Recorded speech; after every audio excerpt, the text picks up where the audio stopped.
War is a racket. It always has been. It is possibly the oldest, easily the most profitable, surely the most vicious. It is the only one international in scope. It is the only one in which profits are reckoned in dollars and losses in lives.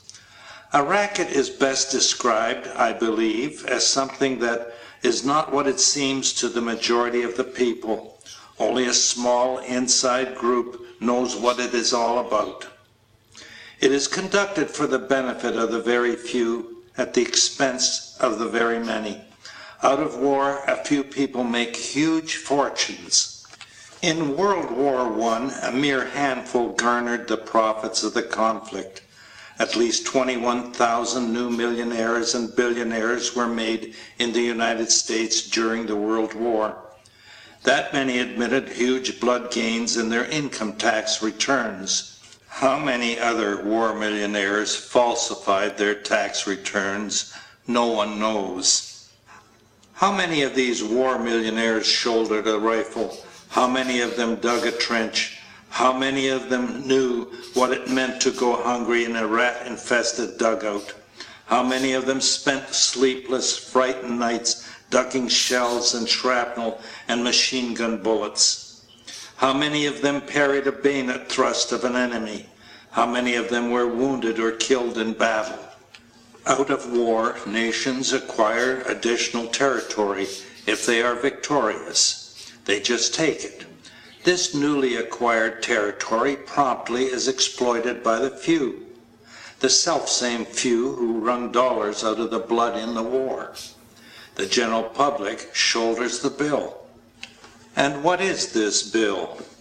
This bill renders horrible accounting, newly placed gravestones, mangled bodies, shattered minds, broken hearts and homes, economic instability, depression and all its attendant miseries, back-breaking taxation for generations and generations. For a great many years as a soldier, I had a suspicion that war was a racket.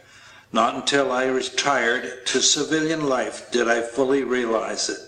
Now that I see the international war clouds gathering as they are today, I must face it and speak out.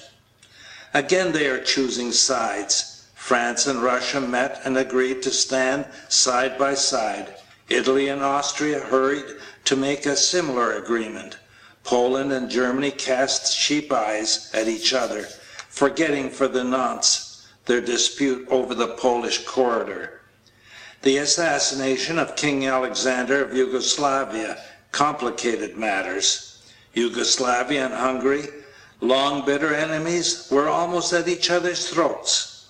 Italy was ready to jump in, but France was waiting, so was Czechoslovakia. All of them are looking ahead to war.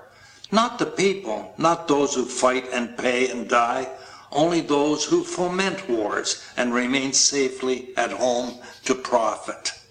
There are 40 million men under arms in the world today, and our statesmen and diplomats have the temerity to say that war is not in the making. Hell's bells, are these 40 million men being trained to be dancers? Not in Italy, to be sure. Premier Mussolini knows what they are being trained for. He at least is frank enough to speak out. Only the other day, El Duce, in International Conciliation, the publication of the Carnegie Endowment for International Peace, said, and above all, fascism, the more it considers and observes the future and the development of humanity, quite apart from political considerations of the moment, believes neither in the possibility nor the utility of perpetual peace. War alone brings up to its highest tension all human energy and puts the stamp of nobility upon the people who have the courage to meet it. Undoubtedly, Mussolini means exactly what he says. His well-trained army, his great fleet of planes, and even his navy are ready for war. Anxious for it, apparently. His recent stand at the side of Hungary in the latter's dispute with Yugoslavia showed that. and the hurried mobilization of his troops in the Austrian border after the assassination of Dollfuss showed it too. There are others in Europe, too, whose saber-rattling presages war sooner or later. Herr Hitler, with his rearming Germany and his constant demands for more and more arms, is an equal if not greater menace to peace. France only recently increased the terms of military service for its youth from a year to 18 months. Yes, all over, nations are camping in their arms. The mad dogs of Europe are on the loose. In the Orient, the maneuvering is more adroit. Back in 1904, when Russia and Japan fought, we kicked out our old friends, the Russians, and backed Japan. Then our very generous international bankers were financing Japan. Now the trend is to poison us against the Japanese. What does the open door policy to China mean to us? Our trade with China is about $90 million a year. Or the Philippine Islands. We have spent about $600 million in the Philippines in 35 years, and we, our bankers and industrialists and speculators, have private investments there.